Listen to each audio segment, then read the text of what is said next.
Bonjour et bienvenue dans le top 15 des coups de cœur livresques de Lisa de l'année 2021. Ah, il y en a qui l'attendaient cette vidéo. Voilà. Alors, je ne peux pas tous les prendre parce que 15 c'est... Et si je fais ça, il va avoir de la mort de livre en direct. Vous ne voulez pas ce genre de choses. Donc, je me suis mis ma petite liste du top 15 et on va remonter le top 15. Alors en entrée, il y a encore compétition et 5 BD. 5 BD qui sont enterrés dessous. Et donc forcément Lisa, toujours très intelligente, a descendu sa pile. Vous avez vu qu'il y a de l'aération derrière moi. Oui, mais elle n'a pas appris les BD qu'elle a mis dessous. Voilà, donc comme elle les a mis dessous, toutes ces merdes-là, voilà. Alors le Goldorak pourrait être accessible, mais vu que le Général Hux dort dessus et qu'il est sage et qu'on l'entend pas couiner, on va éviter de réveiller la bestiole. Alors le top 5 des BD, le premier c'est, vous les avez vus sur mes trucs, mais j'essayerai de peut-être vous mettre les liens, mais je suis pas sûre. C'est La patrie des frères Werner, donc qui parle de deux frères dans l'Allemagne sur 30 ans entre la fin de la guerre et 1974 et un match de foot de la Coupe du Monde de football 74 qui a eu lieu entre la RFA et la RDA. Et on va suivre l'itinéraire de ces deux frères est-allemands avec différentes modulations de leur vie, sachant qu'ils ont été formés par la Stasi pour espionner l'Ouest, hein, je rappelle, et que le match de foot est un des matchs les plus importants, bien sûr sportivement, mais politiquement, socialement, enfin tout ce que vous voulez, c'est un match référence dans beaucoup de choses. Le deuxième, et c'est en égalité, l'Africa Corps tome 2. Alors toujours, on suit certains soldats de l'Africa Corps dans la guerre du désert. C'est toujours aussi bien foutu. Historiquement, il n'y a rien à redire. Bibi est contente, Bibi sautille, Bibi attend le 3-2. Enfin, le tome 3, après le 2. Ex-aequo Goldorak, le coussin du Général Hux. Voilà, alors Goldorak, voilà. Même des années après Goldo, Actarus est sexy. L'histoire se tient, les designs sont magnifiques. On est content de revoir un Golgoth, même s'il fout la troutrouille, parce que celui-là il fait peur. Ouh, il fait peur. Et on aime revoir les personnages qui ont grandi, mais qui ont toujours des problématiques, qui pourraient avoir des problématiques à nous. Donc voilà. 3, Vanzi, donc c'est sur le protocole de Vanzi, c'est véritablement centré sur les 15 dignitaires et affiliés qui étaient là pour prendre la décision de la solution finale. Donc c'est très didactique, c'est très facile à lire. Je demande juste si vous voulez le lire avec un jeune public. Je dis pas à 3 ans, hein, voilà, mais à partir de 11-12 ans. Soyez à côté, parce qu'il va falloir expliquer certaines choses pour pas qu'ils aient de fausses idées. Sachant que dedans on montre clairement qu'il y a des gens qui auraient dû ouvrir leur gueule au lieu de fermer leur gueule et qu'ils avaient déjà assez peur du pouvoir en place depuis des années pour faire le canard, voilà, et d'autres qui étaient tellement contents de liquider la moitié de la population que ça se voyait trop bien, voilà. Mais très très bonne BD historique.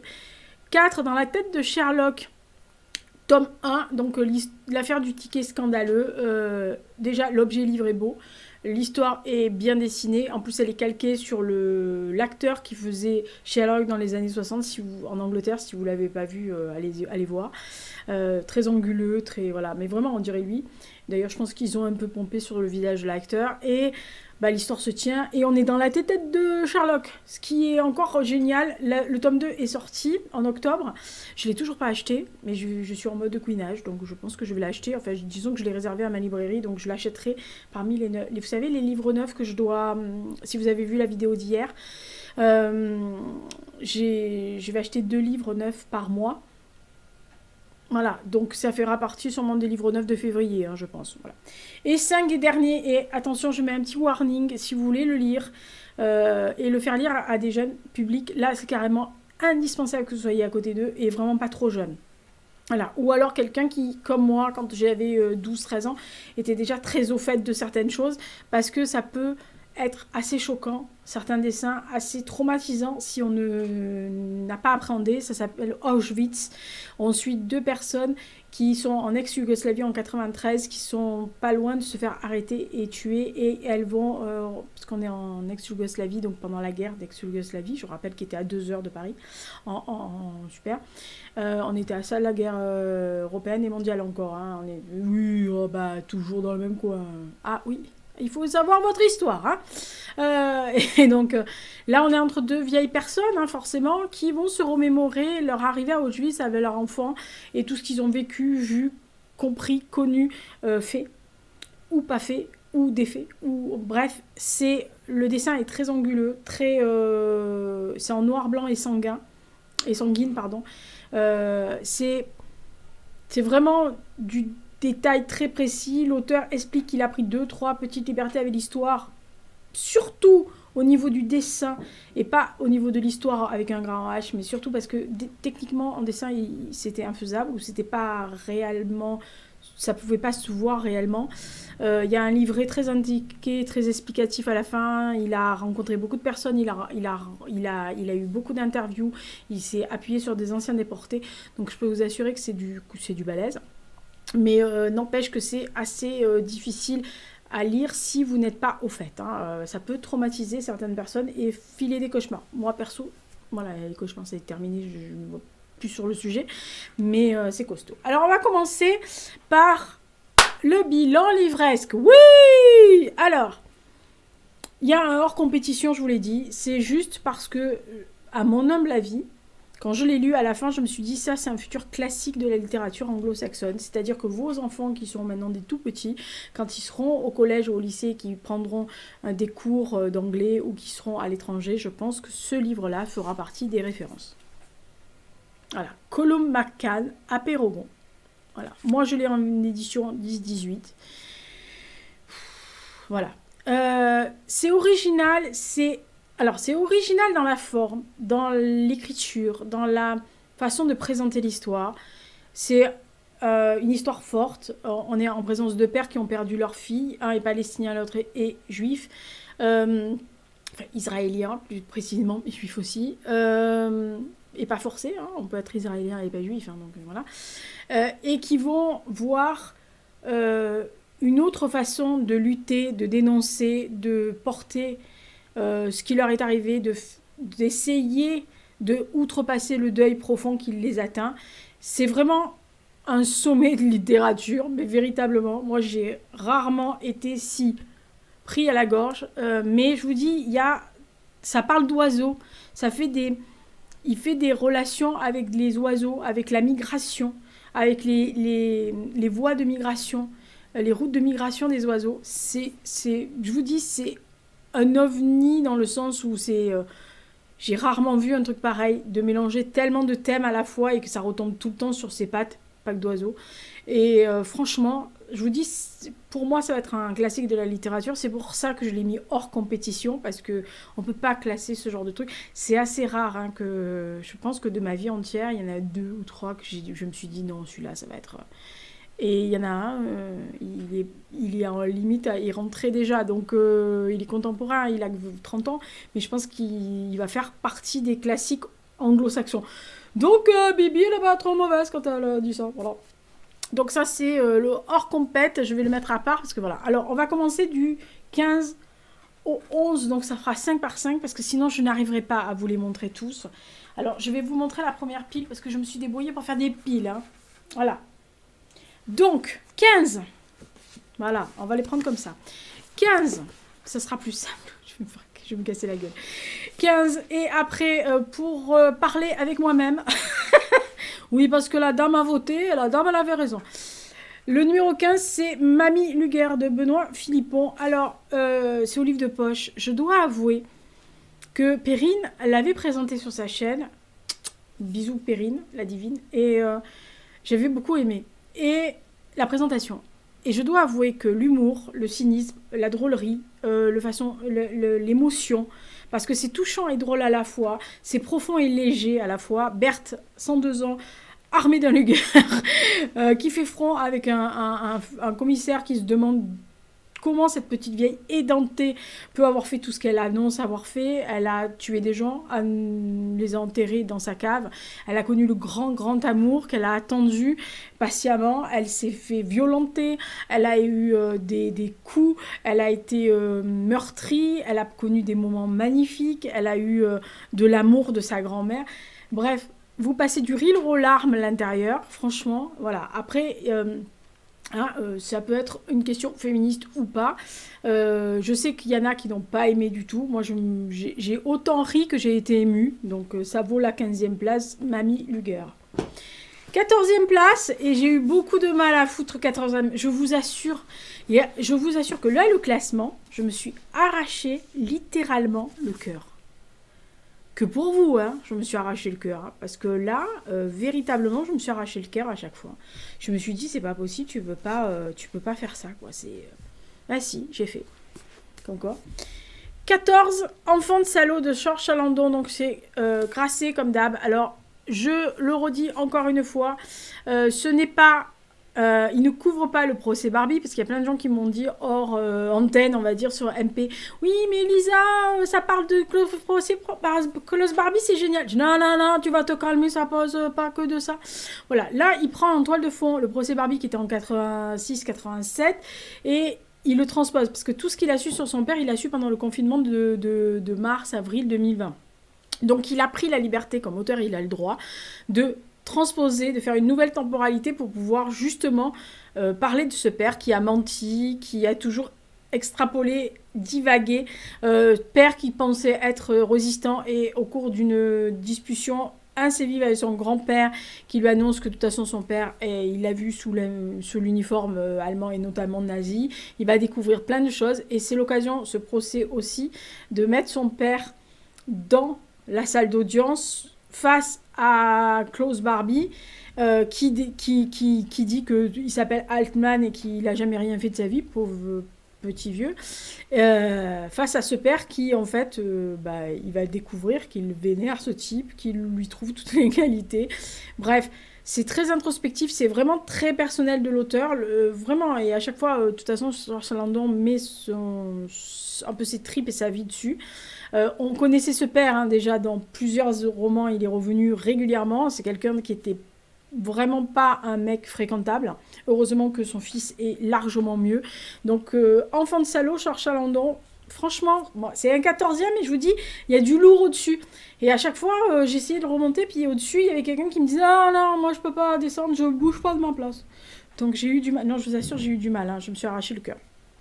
13, donc on en est à Daniel Arsan, Je suis en vie et tu ne m'entends pas. Et merci au passage à Eva de la chaîne Perfect Book qui me l'a offert pour mon anniversaire. Franchement, c'est... Alors, je connaissais l'histoire des homosexuels allemands, de ce qu'ils avaient vécu, de leur déportation, des conditions, etc. Là, on suit vraiment un homme qui est en quête de se remettre à vivre, qui a vécu l'enfer, Klaus, et qui revient, mais qui revient comme un fantôme, en fait. Il est toujours hanté par ce triangle rose. Il est toujours... il revient d'ailleurs, tout le monde pense qu'il était mort, super.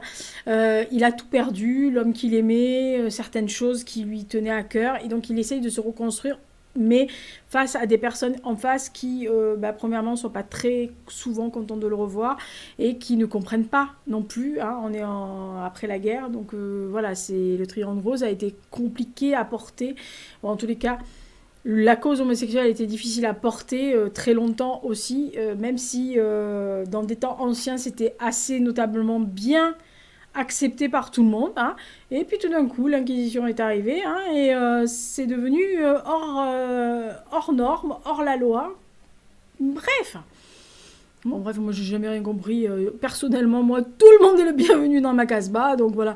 Mais voilà, mais c'est un livre touchant, émouvant, beau, bien écrit, bien sûr, et avec une cause importante. Si vous ne connaissez pas cette partie de l'histoire, ça peut vous ouvrir des portes. Moi, franchement, je connaissais, j'en ai parlé longuement avec des potes allemands, dont le frère est homosexuel depuis que je le connais, donc depuis qu'on a 10 ans pratiquement. Et il l'avait lu en français parce qu'il est très nul. Il est très nul en langue étrangère, mais il parle pas français, mais il lit français. Je demande de ce type. Je sais qu'il voulait le lire dans la version originale, enfin version traduite, mais voilà, il a pas pu. Il m'a dit non, je vais le lire en français, donc il me fatigue. Bon bref, donc je suis en vie, tu ne m'entends pas, donc de Daniel Arsan. 12. Lui aussi, je me suis arraché le cœur. Mais c'est pas grave, on est là pour s'arracher le cœur jusqu'à... Ah, bah, ça va durer un moment, hein, parce que là, vous comptez un quart d'heure par tranche, on en a pour 45 minutes. Donc 12, pardon, Berlin Requiem, donc de Xavier Marie Bonneau, c'est chez Plomb. Là, on est en présence de Furtwängler, qui était l'un des chefs d'orchestre allemands les plus cotés, les plus stars, et puis du monde, hein, de l'époque, on va dire des années 20, 30, 40. Et un petit peu après, qui était vraiment un des plus grands chefs d'orchestre, qui a dirigé le Philharmonique de Berlin. Bref, une pointure qui est malheureusement aussi tombée dans une période assez difficile, qui était malheureusement pour lui aussi le chef d'orchestre préféré du Führer. Pas bon. Et Xavier Marie Bonneau a choisi de créer deux personnages, le personnage d'une cantatrice qui aurait travaillé avec Furtwängler et de son fils qui veut devenir chef d'orchestre aussi, qu'on voit au début des années 30, 32, 33 comme un petit garçon qui va grandir forcément. Et ils vont mêler toutes ces histoires. Le but de ce livre aussi, outre tout ça, est-ce que l'art est au-dessus de la politique? Est-ce que l'art est au-dessus de tout? En tant qu'artiste, moi, ça m'a touchée énormément parce que je me suis dit qu'effectivement, l'art était souvent au-dessus, malheureusement, des politiques, parce que l'art pouvait faire véhiculer d'autres valeurs, pouvait renverser quelque chose. Voilà. On a vu des révolutions commencer par un tag sur un mur, voilà, on a des preuve dans l'histoire que quelquefois c'est juste un pamphlet, un tableau, un dessin, une musique, un artiste qui a déclenché quelque chose. Voilà. Donc là, Furtwängler essaie de protéger au mieux ses troupes, donc ces musiciens qui quelquefois, et pour beaucoup d'entre eux étaient juifs et donc pourchassés, mais il les a protégés au détriment du fait qu'il ait été accusé de collaboration. Voilà. Donc il y a beaucoup de choses dans ce roman. Il y a aussi la situation de la cantatrice de son fils qui partent à Paris parce qu'ils sont dénoncés à tort plus ou moins et que toute leur vie ils vont traîner ce boulet aussi. Franchement, c'est un très très très beau livre. Bon, la plume de Xavier Marie Bonneau, il fait pour beaucoup. Et puis bon, voilà, années 30, 40, 50, en Allemagne, à Berlin, la musique. Oui, oh bah voilà, hein. C'est pas difficile de choper Lisa. Alors, et 11, donc troisième partie. Donc après, on va attaquer la deuxième partie avant de finir par les... Wouh le 11e, ouais, lui aussi. J'ai eu du mal à le mettre 11e, mais voilà. Donc, c'est Mon maître et mon vainqueur de François-Henri Dessérables. Donc, c'est chez Gallimard. Là, on est avec un trio amoureux et amitié aussi, puisque... le protagoniste, le narrateur, est devant un juge d'instruction parce que son meilleur ami, qui est accessoirement l'amant de sa meilleure amie, en fait a attenté à la vie du mari de sa maîtresse. Vous suivez le trio amoureux, voilà, un homme, une femme mariée et le meilleur ami. Alors, on va suivre aussi dans tout ce qu'il a pu faire parce qu'il est fou amoureux et dans toutes les folies qu'il a pu faire pour lui prouver son amour. On est dans un livre à la fois drôle, émouvant, cynique, charnel, sensuel. Bref, il y a à peu près tout là-dedans, plus la plume de Dessérables qui comble par-dessus. Vous êtes au milieu des poètes, de la BNF, mon lieu préféré, Bibliothèque nationale de France. Bon, voilà. Non mais BNF, voilà, c'est un peu comme SDF, c'est le Stade de France. Bref. Et on est aussi avec Verlaine, tout ça. Bon, bref, ceux qui ont la ref, hein. Ouais, bon, ça va, hein, vous l'avez la ref, là, Mon maître et mon vainqueur. Si? Ah, bah oui, quand même. Voilà, donc 11, François-Henri Dessérables. Lui, à chaque fois qu'il sort un livre, il m'emporte, hein, donc bon, je pense que là, maintenant, il doit savoir que je fais groupie.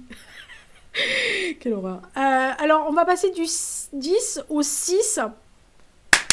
Deuxième partie. Je les prends. Et ça va se casser la figure. Donc, 10. Je les mets bien confortablement à côté de moi pour éviter de faire des conneries. 10, c'est un livre que j'ai lu au début de l'année 2021, pour vous dire que c'est resté à l'intérieur. C'est La 10e muse, donc de Alexandra Kozelik, qui m'avait littéralement arraché le cœur l'année précédente avec À crier dans les ruines. Ah, gentil, madame Kozelik. Si, vous pouviez le faire encore. Et qui là m'a bouleversée dans une autre sens. C'est-à-dire qu'on est avec Florian, on est dans un cimetière où Apollinaire est enterré. Et il va arriver quelque chose à Florian qui va être, entre guillemets, possédé par les muses qui vont venir le visiter. Et on ne sait pas s'il est fou, s'il rêve ou si c'est la réalité. Et c'est ce mix-là de côté un peu magique, fantasme, poésie, tout ça enrobé avec la très jolie plume, très émouvante, poétique, parce qu'elle a une très très belle plume, de Alexandra Kozelik, qui fait que ce livre-là, je n'ai pas arrêté d'y penser cette année. Tout ce côté irréel, hallucinatoire. Est-ce qu'il a des hallucinations, ce pauvre Florian? Voilà. Donc Florence, c'est un hommage assez beau à toute la poésie. Il y a un côté gothique aussi. La couverture est sublime. Mais il y a un côté gothique aussi dans ce roman qui est vraiment bien foutu. Bon, bref. Donc, numéro 10, ça rime avec le titre. Enfin, c'est à peu près la 10e muse. J'ai pas fait exprès, hein. Mais quand je l'ai mis 10e, je me suis dit, oh, c'est marrant, 10e, 10, eh ben, il était prédestiné à être 10e. Hein, voilà. 9e, et là on attaque le lourd. Hein. Putain, je vous raconte même pas. Lui, j'ai failli le classer 2e ou 3e. À chaque fois, il redescendait. À chaque fois que je lisais, c'était inquiétant. Donc il fallait pas que je le sorte de ce classement. 9, le merveilleux Klaus Mann. Avec le tournant. Voilà. Moi, voilà. Alors, c'est un homme qui s'est suicidé à Cannes en 1949. Il avait 42 ans. Tout le monde connaît Papounet. Thomas, il avait un Heinrich, son oncle, qui était un excellent aussi artiste, écrivain, tout ça. Alors, quand vous êtes coincé entre deux monuments, c'est à peu près compliqué de vous faire la place. Sauf que Klaus Mann est un artiste, un être hypersensible. Quelqu'un qui a une vision juste sur son époque. Il va véritablement décrire son époque. Il a eu plusieurs vies, il a endossé plusieurs nationalités, plusieurs endroits. Il a même été sous l'uniforme américain pendant la Seconde Guerre mondiale à un moment donné. Il s'est détaché de sa vie, mais il était toujours profondément attaché. Il a vu des choses qu'il a dénoncées, qu'il ne pouvait pas accepter. C'est un homme sensible, c'était un espèce de dandy si vous voulez, mais quand il a eu fini le tournant, il a dû penser qu'il n'avait plus rien à dire ou à raconter et il s'est donné la mort. Voilà. Et ça fait partie des artistes qui m'ont toujours bouleversée par leurs écrits, par ce qu'ils faisaient, parce que moi j'avais lu Méphisto et il m'avait scié le gars, donc je voulais absolument lire Le Tournant. Et franchement, si vous ne savez pas quoi lire, lisez Le Volcan, Méphisto et La Fuite du Nord. Moi, je l'ai connu comme ça, Klaus Mann. Et autant j'aime Papounet, autant je préfère Klaus. Bah oui, dans la famille Mann, je prends Klaus. Ah, chacun ses goûts. Hein. Voilà, donc franchement, belle petite pavasse, écrit tout petit. Mais c'est tellement magnifique qu'il ne faut pas passer à côté. 8. Ah, 8. Ah, 8. Je l'aime. La débile, profonde. Non mais sérieux, je l'ai déclamé à haute voix dans la maison. Il n'y avait que le général Hux qui pouvait être témoin de cette... de cette abomination pour l'auteur. Désolé monsieur. Mais Cabale à la cour de Jean-Michel de la Comté. Donc c'est chez Robert Laffont. On est avec Saint-Simon et Philippe d'Orléans. On est lors du lever du roi, soleil, le 14. Ah, Louis vous savez, 14, le grand roi. Enfin, celui qui nous a tout fait, quoi. Et ce roi est en plein lever. Et en fait, il est très sous l'influence de Madame de Maintenon. Et Philippe d'Orléans est un peu l'antipode de Madame de Maintenon. C'est un jouisseur devant l'Éternel, dans le bon sens du terme. Il fréquente une femme mariée qui pas bien, et qu'alors que ça va pas du tout à Madame de Maintenon, elle veut pas du tout. Et donc elle l'a un peu dans le nez, et comme elle a une grande influence sur Louis, Louis, il en a un peu marre de ce Philippe. Donc Saint-Simon, qui est un de ses potes, vient un matin lui dire, bon écoute, voilà, bon, il lui dit pas tu écoutes, hein, il le vous voit, il lui dit, ouh, bon bref, je résume. Donc il lui dit, voilà... si vous voulez rentrer dans les bonnes grâces du roi à nouveau, il faudrait d'abord rentrer dans les bonnes grâces de madame. Et donc il vous faut vous défaire de cette affaire. Simplement, le gars, il est fou amoureux de cette fille. Donc il se dit, oui, alors attendez, excusez-moi, vous me demandez de renoncer à l'amour de ma vie, sous prétexte que madame, elle veut pas qu'on fricote, mais elle va se calmer. Voilà. Et c'est un échange verbal. C'est une pièce de théâtre, en fait, parce que c'est vraiment monté, en gros, très souvent comme des dialogues.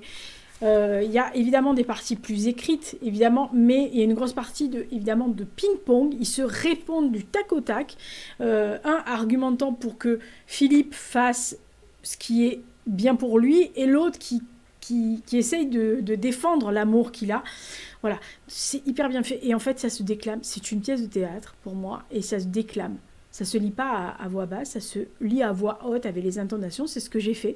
Le général Lux était en mode PLS, mais j'ai adoré. Voilà. Donc, Cabale à la cour, Jean-Michel de la Comté, chez Robert Laffont. Si vous aimez tout ce siècle-là, la langue, tout ça, vous allez vous donner à cœur, je vois. 7. Et alors, étonnamment, il est arrivé à la 7, lui. Alors, lui, c'est un ovni aussi. C'est-à-dire que j'aurais jamais pensé que je le mettrais à la 7 quand j'ai commencé à le lire. Ah bah, je l'ai mis 7. Et là, Lisa, elle se demande pourquoi elle a mis 7. Mais elle n'arrive pas à le redescendre. C'est pas ma faute. C'est pas ma faute. Oui, je sais pas, ça fait une semaine que j'ai cette chanson merdique dans la tête. Alors, c'est la constellation Rimbaud, donc de Jean Rouault, chez Grasset encore. Alors, on est là, en fait, avec un abécédaire de tous les hommes et femmes qui ont croisé la vie de Arthur Rimbaud. Donc ça va forcément de sa maman, de ses sœurs, donc Isabelle et Vitalie, de son frère Frédéric. Petit cœur pour Frédéric. Oui, parce qu'alors moi, depuis... je l'avais déjà repéré, parce que je suis une fan d'Arthur, donc forcément, les photos, j'en ai vu. Et la photo de cette communion avec les deux frères, j'ai trouvé Frédéric sublimissime, même plus beau qu'Arthur. Et puis après, on n'a plus vu de portrait, ni on a entendu parler de Frédéric Rimbaud, donc voilà, on l'oubliait pas, mais il était passé un peu... il avait disparu, jusqu'à ce que je lise l'année dernière, donc en fait, non, on est en 2022, Lisa, putain... donc en 2020 pendant le confinement d'ailleurs, il me semble, j'ai lu l'autre Rimbaud de David Le Bailly, et alors là, mon intérêt pour Frédéric est remonté en puissance, et donc quand forcément la constellation Rimbaud est sortie, moi je l'avais repéré et je l'ai acheté, et donc là on parle de tout le monde, voilà. Ça va bien sûr de la famille à Verlaine, à Delahaye, à tous les gens qui sont passé dans la vie d'Arthur, de Charleville à Paris, de Paris à Bruxelles, de Bruxelles à Londres, de Londres à Lausanne, de Lausanne à Aden, partout où il est passé, et à Marseille évidemment. Et donc il y a tout cet abécédaire, je peux vous montrer, voilà, vous avez des anecdotes sur chaque personne. Alors oui, vous allez me dire, ouais, mais bon, il y a aussi des villes qui ont compté pour Arthur. Ah oui, mais bon, c'est pas vraiment... Ben non. Parce qu'en fait, c'est un abécédaire, mais qui se lit comme un roman. Et à la fin, vous n'avez qu'une seule envie, c'est de sauter sur tout ce qui est Arthur Rimbaud. Et vous avez, enfin pour moi, sur Frédéric Rimbaud. Voilà. Non, mais je vous assure. Et alors, je me suis dit, j'avais beau lui dire, non, mais tu sais, tu pourrais le mettre plutôt vers le 12-13, parce que celui-là, il est bien. Mais non, parce que je me suis tellement divertie et je me suis tellement laissée embarquer par tout ça que pour moi, ça a été une lecture véritablement jouissive. Voilà. Je peux pas faire mieux et vous dire mieux. Hein. Voilà, donc numéro 7. Et alors attention, avant qu'on attaque le top 5, le 6, je pense que ce sera un classique aussi, mais je ne l'ai pas mis hors compétition, parce que j'en suis pas vraiment sûre. Mais on l'a bien parti pour se tailler la part du lion-lion. Alors je ne l'ai pas vu souvent dans les points lecture de mes petits camarades et des influenceurs. Par contre, je l'ai vu dans pas mal de blogs littéraires pointus. Voilà. Il y a beaucoup de gens qui l'ont lu, mais qui, je ne l'ai pas vu très souvent partout. Mais voilà, oui, vous vous doutez bien, vu le nom imprononçable, que Lisa va encore se vautrer. Hein. Voilà. Donc 6, Lila Rouge de Reinhard Kaiser Mühleucker. Oh là, première fois. C'est-à-dire que je l'ai tellement répété aussi pendant que ma point lecture que maintenant c'est rentré. Donc c'est aux éditions Verdier. C'est mes potes.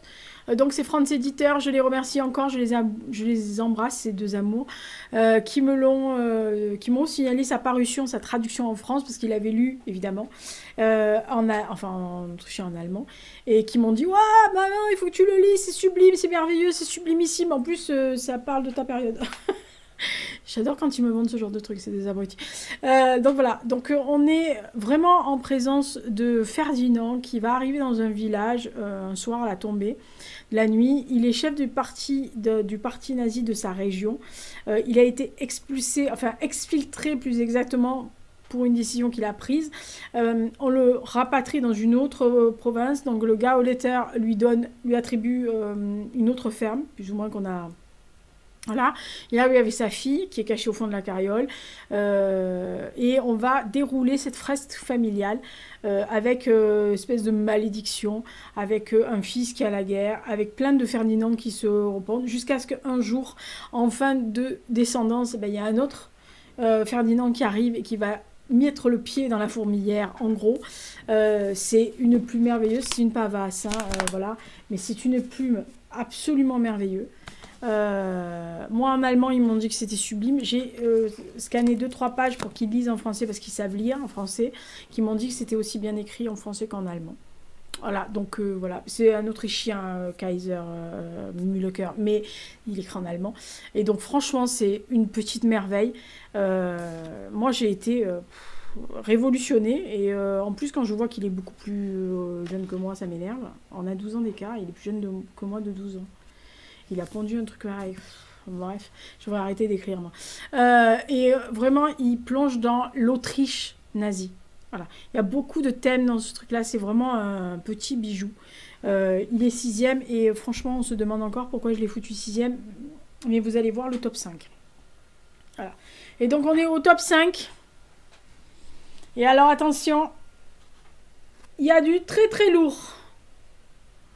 Déjà, le 5 est déjà, comment dire... Alors ça, je pense que c'est les 5 coups de cœur absolus, on va dire, les coups de cœur. Alors tous les autres, c'est des coups de cœur, mais ceux-là, c'est véritablement les 5 que je relirai avec un plaisir, mais immense, que je pourrais offrir à quelqu'un pour lui dire, oui, tu peux lire ça, tu risques pas de te casser la gueule. Alors chacun dans sa thématique, bien sûr. Numéro 5. Non, 5. 5. Putain, j'ai eu du mal à... Lui, il était en haut, puis il descendait, puis j'ai dit non, pas moins de 5. Les Heures Furieuses, donc de Cassie Sepp chez Sonatine. Alors là, on est sur en fait, on est en Alabama. On est avec un procès du révérend Maxwell qui a été 5 fois inculpé et à chaque fois acquitté du meurtre de personnes très proches de lui, donc des femmes, un mari, un cousin. Voilà. Et lors du dernier procès, il va être abattu par quelqu'un et son avocat va prendre la défense de son assassin. Cassie Sepp reprend les notes de Harper Lee, qui avait décidé, après avoir aidé son ami Truman Capote à faire 200 fois, parce qu'elle était allée avec lui dans l'état, et elle avait pris autant de notes que lui, elle l'avait aidé aussi dans ses recherches. Elle va décider de faire son sang-froid à elle. Donc elle va descendre à ce moment-là en Alabama, enfin revenir en Alabama, parce qu'elle est d'Alabama comme Truman Capote. Et malheureusement, ce manuscrit va se perdre, ne va pas être publié, et Cassie Sepp reprend les bases, re-enquête derrière. Elle a pondu un livre qui est une histoire de l'Alabama, une histoire des États-Unis, une scission sur la ségrégation, la déségrégation, le système judiciaire américain, les influences des clans, et pas seulement que celui avec le grand K, mais des clans en général. C'est vraiment une histoire de l'Amérique de ces années-là, mais c'est aussi... alors quand je dis ces années-là, c'est les années 70, hein, mais qui fait écho maintenant parce qu'en fait, il y a toujours, si on connaît bien l'histoire des États-Unis, il y a toujours cette petite scission, et on l'a vu malheureusement avec le président précédent des États-Unis.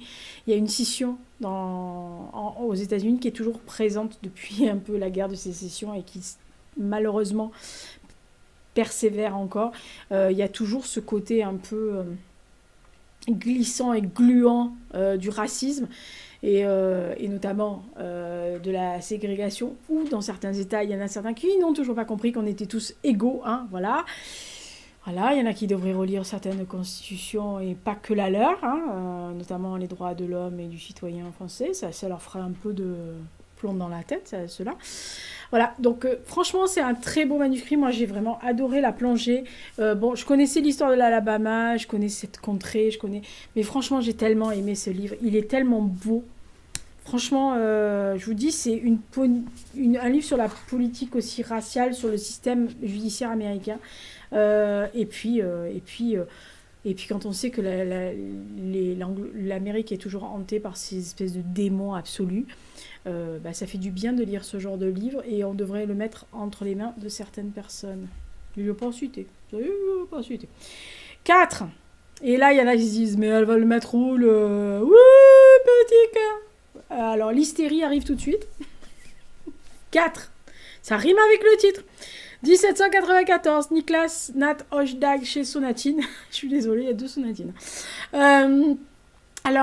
Franchement, vous savez mon hystérie pour 1793. Je pense que c'est pas la peine que je continue à vous le faire. Alors là, on est en 1794, bravo Lisa.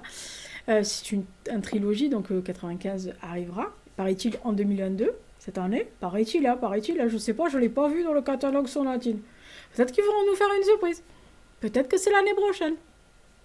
Bon, on s'en fout, mais en tous les cas, on l'a, donc on l'a eu. On est en plongée, mais alors direct dans l'horreur absolue, parce que là, cette fois-ci, l'auteur reprend un personnage, donc on revoit Jean-Michel Cardel, qui est toujours estropié, qui a toujours des démons dans la tête, mais qui est surtout très hanté par ce qui s'est passé en 1793, et notamment avec un certain Cecil Vinge. Petit cœur pour Cecil Vinge. Et donc, il va se voir réattribuer un Vinge. Parce qu'on peut. Simplement, l'histoire commence par le destin de Eric, qui est un jeune homme qui est amoureux, qui tombe amoureux d'une jeune fille. Malheureusement, c'est la fille des métayers de son père, qui est un riche propriétaire, et son père s'assaignette. Hein. Il est hors de question que son fils épouse une gueuse, donc il balance son fils dans le premier bateau qui part aux Antilles, et qui part à Saint-Barthélemy, île qui avait été donnée par la France à la Suède comme comptoir, en échange d'un autre comptoir, et en fait c'était la plaque tournante Saint-Barth de la traite négrière. Et ce garçon va faire la traversée sur un bateau avec évidemment la découverte des conditions de traversée de ces hommes arrachés à leur continent pour être esclaves, sordides, affreux, enfin vous imaginez tout le glauque et l'horreur et la noirceur absolue que l'homme peut faire infliger à un autre homme. Voilà. Et ce garçon va arriver au milieu de l'horreur, et il va tomber sur un personnage qui va être le fil rouge, qui est aussi attrayant que répulsant. C'est-à-dire que c'est un espèce de personnage où vous avez une attraction et une répulsion en même temps. C'est-à-dire qu'il vous attire autant que il vous débecte. Ce qui est assez impressionnant. Et après, évidemment, ça repart en Suède avec la maman, puisqu'en fait il va re-rentrer en Suède, il va épouser la jeune fille qu'il aimait, mais qui va mourir le soir de ses noces, et donc la mère de cette jeune fille va demander à l'inspecteur de mener l'enquête, au manchot de mener l'enquête de Cardel, et donc il va s'associer à nouveau, et on tombe là dans le absolu. Bref, C'est encore dans une plongée noire de cette période-là du XVIIIe siècle, avec évidemment en derrière, en filigrane, tout ce qui était traite des Noirs, tout ce qui était petit arrangement politique, argent, traite dans toute sa splendeur, monnaie is monnaie, et on se fout de la couleur des peaux des gens qu'on traite. Super. Voilà. Mais c'est encore une grosse pavasse et un bonheur. Voilà. C'est aussi grouillant, gluant, pourri. La fin vous file une claque par brassée de 12. Vous vous prenez un pain dans la gueule, mais alors bien comme il faut. Voilà, 1794, vivement le deuxième. C'est aussi en odorama. Hein. Les premières pages là, qui se passent sur le bateau aux Antilles, là. Voilà, voilà, voilà. En odorama, hein, je peux vous assurer. Et il y a un côté un peu... Ouais, je peux pas, sinon je spoil. Numéro 3, et là on rentre dans le top 3 absolu. Merci Dame Séverine pour le 3. Parce qu'elle m'a dit qu'il fallait que je le lise. Je l'ai lu, je me suis pris une claque. Le village de Dan Smith, est-ce que ça va étonner? C'est chez 10-18. Alors, on est en Ukraine en 1930 avec Lucas, qui est un ancien soldat qui en a vu beaucoup plus que ce qu'il aurait dû en avoir. Qui est maintenant établi dans un village avec sa femme, sa fille et ses 2 fils, des jumeaux. Il va partir à la chasse un matin et ils vont voir arriver un homme en piteux état, à la limite de la mort, qui traîne qui charrie un traîneau où, sous la bâche, ils vont découvrir 2 enfants congelés, mais dont un des enfants porte des traces de découpage de chair. Vie. Et pas fait par une bestiole. Par la dentition humaine ou un truc... vous voyez super. Donc, Lucas va prendre l'initiative, alors qu'un de ses fils désapprouve, de ramener cet homme, de le soigner au village et d'enterrer les enfants. Simplement, son beau-frère va voir ça, va s'apercevoir là, et il va monter tout le village. Il va faire peur à tout le village, et sa propre peur aussi, et ils vont pendre l'homme qu'ils pensent être responsable des mutilations de ses enfants. Mais Lucas va apprendre que finalement c'est pas lui. Et dans la nuit, la nièce de Lucas, donc la fille de son beau-frère, de Dimitri, va disparaître et ils vont mener une chasse à l'homme. Et ça va être un duel, entre guillemets, à distance entre Lucas et la personne qui a enlevé sa nièce et qui visiblement a mutilé ses enfants. Et pas que. Il est associé, il va avoir ses fils, il va rencontrer d'autres personnes, mais c'est véritablement une chasse à l'homme dans l'Ukraine qui était à ça de rentrer dans la période la plus noire de son histoire, de famine, de l'Holodomor, qui a tué des millions de personnes sans que le pouvoir en place ne lève un petit doigt, parce que c'était quand même, on s'en foutait, hein, que le grenier à blé et à grains de l'URSS croule et meurt et s'entretue et s'entremange, tant que nous, à Moscou, on avait à quoi bouffer. Hein, voilà. Donc franchement, si vous voulez savoir aussi ce qui s'est passé en Ukraine, allez voir le film L'ombre de Staline. C'est une petite merveille et il vous explique exactement ce que t'es l'Holodomor, plus ou moins, mais vous le prenez dans la tronche, c'est pas mal aussi. Mais alors le village, c'est bien écrit, c'est sublimissime, c'est à la fois angoissant, terrifiant, mais aussi poétique, parce que les descriptions de ces paysages enneigés, en plus c'est en plein hiver très rigoureux, parce qu'il a fait une froid de gueux à cette époque-là, super. C'est à la fois, c'est glacé et glaçant. Bref, on sort pas indemne de cette histoire-là. On suit Lucas en ayant un peu peur pour lui, beaucoup peur pour les autres. Et on s'attache à tous les personnages et on est surpris une fois ou deux en se disant merde, j'avais pas vu venir le coup. Voilà, vaut mieux pas trop traîner dans les bois ukrainiens à cette époque-là.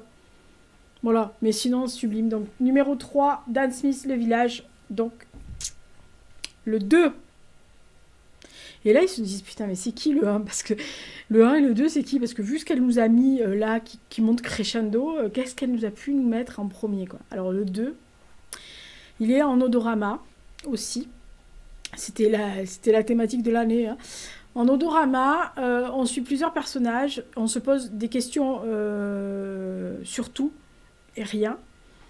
Et on en vient à discuter que finalement, il y en a certains, enfin il y en a un qui, quel que soit le nom que vous lui donnez, il doit en avoir ras-le-bol de nous. Hein. Il doit se dire que là, non, ben, on se démerde comme on veut, mais il n'intervient plus, quoi. Là, il en a, mais jusque-là. C'est là où naissent les prophètes d'Olivier Rogès, numéro 2, donc c'est le passage. Alors, on est avec plusieurs personnages qui sont pasteurs, évangélistes, musulmans. On est avec une jeune fille qui veut fuir sa condition de village pour pas être mariée de force. On est avec un enfant soldat, mais qui est toujours un enfant soldat, mais qui suit cet homme qui est suivi par la caravane, plus ou moins, parce que bah, c'est un peu comme un messie, comme un prophète. Le pasteur qui a vu des anges et donc qui est suivi par une communauté de plus en plus grande. L'évangéliste qui se greffe dessus parce qu'elle voit un peu... celle-là, je lui ai refusé des baffes. Elle voit un peu son intérêt d'évangéliser cette partie de l'Afrique. On est vers le Libéria, dans cette partie-là, vers le Libéria, Mali, machin. Et il y a les paysages de l'Afrique, il y a la terre, il y a les couleurs, il y a les odeurs, il y a le bruit. Et il y a des scènes absolument merveilleuses. La plume d'Olivier Rogès, et voilà, hein, je vous ai bien gavé il y a 2 ans, enfin 3 ans maintenant, avec des hommes incertains. Là, je vous ai bien gavé cette année avec celui-là. Moi, j'ai pris un plaisir fou à le lire. C'est un voyage initiatique, c'est une réflexion philosophique, religieuse, mais c'est pas religieux dans le sens où c'est un prêche. C'est vraiment laisser à la liberté du lecteur de se questionner sur ce qui est ou ce qui n'est pas, si il existe ou pas, si il en a ras-le-bol de nous, comment on le voit, comment on peut l'appréhender, est-ce qu'au milieu de n'importe quoi et de nulle part et de quelque chose, on peut se raccrocher à quelque chose ou pas, comment on peut évoluer dans sa cheminement de pensée et est-ce qu'on peut avoir une rédemption si on a vraiment fait des erreurs, est-ce qu'on peut plonger malgré le fait qu'on soit un saint. Et il y a des descriptions et des scènes avec des animaux qui sont sublimissimes. Je pense que c'est à ce moment-là que les larmes me sont montées, parce que je me suis arrêtée de lire en disant mais qu'est-ce que c'est beau, mais qu'est-ce que c'est beau, mais qu'est-ce que c'est beau. Il y a des moments où vous vous arrêtez de lire, ou quelquefois même de regarder quelque chose en vous disant oh, qu'est-ce que c'est beau, mais qu'est-ce que c'est beau. Je l'ai relu 2 fois la scène, pour vous dire que... Voilà, mais vraiment... J'ai pris un plaisir mais merveilleux et on se demande si les miracles existent, mais on espère, hein, parce que sinon on est mal parti. Mais voilà, à la fin j'ai regretté de le fermer, et d'ailleurs j'ai pesté contre l'auteur en disant ah c'est trop tôt, je voulais que ça finisse pas. C'est comme les hommes incertains, à chaque fois que Olivier Rogès me prend un truc, j'avais adoré l'ivresse du sergent Dida. À chaque fois qu'il pond un roman à la fin, je fais ah non, c'est fini. Donc voilà, numéro 2, là où naissent les prophètes, Olivier Rogès, donc chez le passage. Non mais allez-y quoi, allez-y, ne vous privez pas d'un truc aussi beau quoi. Au lieu de lire des conneries, je plaisante, ne prenez pas à la pied de la lettre ce que je viens de dire. Ne vous vexez pas, hein, commencez pas. C'est mon avis personnel, je vous l'ai dit. C'est... Non, Lisa ne cherche pas la Vierge, hein, ni la vérité individuelle ou quoi que ce soit. C'est juste que y a des textes qui vous touchent plus que d'autres. Et le dernier, donc le numéro 1. The one and only. Ça pourrait être la bannière.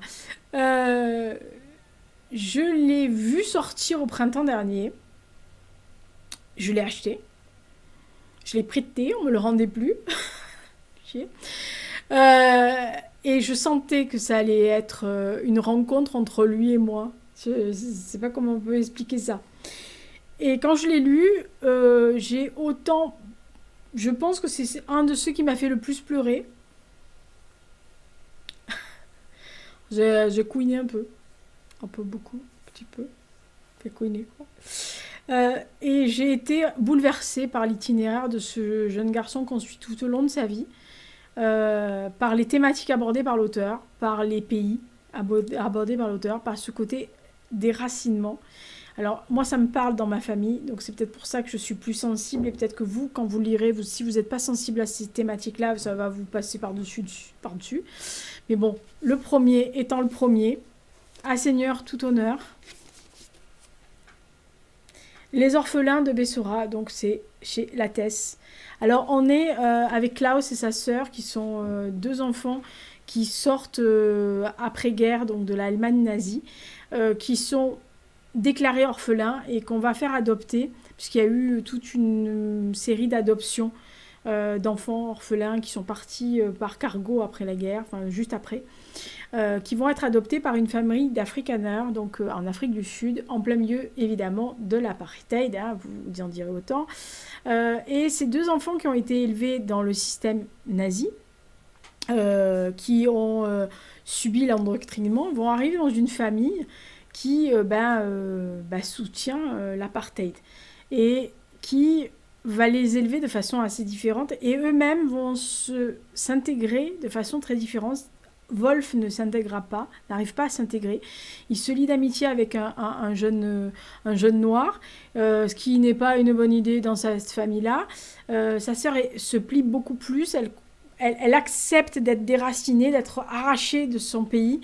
Wolf n'y arrive pas, il a toujours ce sentiment d'arrachement de tripes. On va suivre son périple toute sa vie, tout ce qu'il a pu engranger comme rancœur, comme angoisse, comme envie, comme peur, comme amour, comme soutien, comme amitié, comme découverte de la vie, comme envie d'être quelqu'un d'autre. Il va aller et venir sur des continents différents, essayer de s'attacher à un endroit, mais quand il est attaché quelque part, il se sent déraciné, il va dans l'autre côté, et il est toujours déraciné parce qu'il n'a plus d'attache. Voilà, il y a des thématiques très fortes dans les orphelins. Il y a des passages où ça vous bloque le cœur, où véritablement, moi j'avais le cœur tellement serré que je me disais, il faut arrêter, quoi. Elle va me faire exploser le cœur. C'est très bien écrit, c'est formidablement écrit. L'histoire est magnifique. On ne reste pas insensible à la vie de Wolf. On ne laisse pas insensible à Barbara, à sa sœur. On ne reste pas insensible à cette famille, à ces personnes qui sont cloîtrées dans leurs idéaux, même s'ils sont pas bons les idéaux.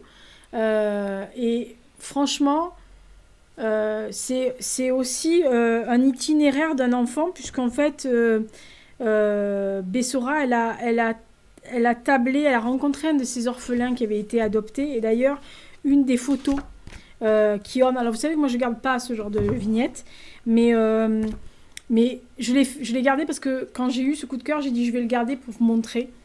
En fait, donc à droite sur la photo, elle s'est inspirée de la vie de Peter qu'elle a rencontré, qui fait partie de ses enfants, ses orphelins, à qui elle a dédié d'ailleurs le roman. Je l'ai gardé parce que c'est une photo que je connaissais, que j'avais déjà vue, et que j'avais vue sûrement dans une expo, parce que c'est des archives familiales. Et alors, est-ce que c'est une expo? Est-ce que c'est un papier? Est-ce que c'est un article? Je sais pas, mais cette image m'était restée gravée. Et en fait, c'était la petite fille qui m'était restée. J'avais pas regardé les petits garçons autour, et c'était elle, son regard collé. Vous voyez, ce regard à la fois fixe, mais à la fois complètement perdu. On sent qu'elle est déracinée, la gosse. Elle sait pas où elle est. Franchement, c'est un très, très, très beau roman. Donc, Les Orphelins de Bessora, numéro 1. Je rappelle les 3 premiers. Parce que je pense que c'est le top 3 qu'il vous faut. Donc, Les Orphelins de Bessora, donc numéro 1, Là où naissent les prophètes de Olivier Rogez, et donc Le Village de Dan Smith. Mais je peux vous montrer les deux autres, parce que voilà, et les 4 et 5. Donc 4, Niklas Nat Ojdag, 5, Cassie Sepp, Les Heures Furieuses. Franchement, les 5 livres qui m'ont donné tellement d'émotions, tellement de beauté, tellement de... Voilà. Que j'en suis pas sortie indemne de ces 5-là. Les autres aussi, bien sûr. Mais ceux-ci restent dans mon panthéon personnel comme des piliers encore et toujours. Donc merci à ceux qui m'ont poussé à lire des bouquins. Ceux qui les ont écrits. Et franchement, c'est une très belle cuvée 2021. Franchement, je vous dis, pour en faire 15, l'année dernière, il y en avait 10. Donc voilà. Mais là, j'ai pas pu les partager. C'était impossible que je rentre pas ces 15-là. Sachant qu'il y en a d'autres qui auraient pu rentrer, mais que j'ai hésité à rentrer parce que je me suis dit, n'exagère pas quand même. Donc voilà, c'est comme ça. Donc c'était le top 15 des livres coup de cœur et des amours livresques de Lisa. J'espère que ça vous a plu. Je sais que c'est un peu long, mais bon, quand on fait un top 15, on ne peut pas le faire en 10 minutes, ou alors on montre les bouquins et on se casse. Donc je vous remercie beaucoup d'avoir passé cette année 2021 avec moi, même si on est en 2022, je vous souhaite encore une bonne année. De toute façon, on est le jour de l'épiphanie. Comme vous avez vu, la vidéo est sortie un dimanche soir à 18h. Si je fais des vidéos hors mercredi matin, ils seront à 18h les dimanches soirs. Voilà, j'en ferai peut-être un autre, je sais pas. Ça dépendra de ce que j'ai à vous montrer ou à vous dire ou à vous exposer, voilà. Donc j'espère que vous avez eu des très bonnes lectures. N'hésitez pas à me mettre un top, que ça soit 5, 10, 15, on s'en fout, de vos préférés de 2021. J'irai voir un coup d'œil pour agrémenter peut-être mes achats de cette année en d'occasion et de poche. D'ici là, portez-vous bien, faites attention à vous. Je vous embrasse et je vous dis à bientôt. La prochaine vidéo, normalement, hein, c'est mercredi prochain et c'est la pile à lire de janvier. Voilà, il me manquera des livres, hein, parce qu'il y en a un qui sort que le 5, le jour de la parution. Mais je n'allais peut-être pas faire traîner pendant 15 ans pour avoir le livre. Voilà. J'ai décidé cette année, c'est comme ça et c'est pas autrement. Ouais, j'ai décidé. Enfin, j'ai pas fait le planning pour le mois de janvier, il faut vraiment que je le fasse, parce que je sais même pas quoi vous proposer. Enfin, je sais, mais ça va être trop compliqué. Hein. Et je tourne toujours à l'arrache. Hein. Ça commence à me fatiguer, ça. Lisa, il faut vraiment que tu t'y mettes, quoi. Et c'est que le début de l'année, hein.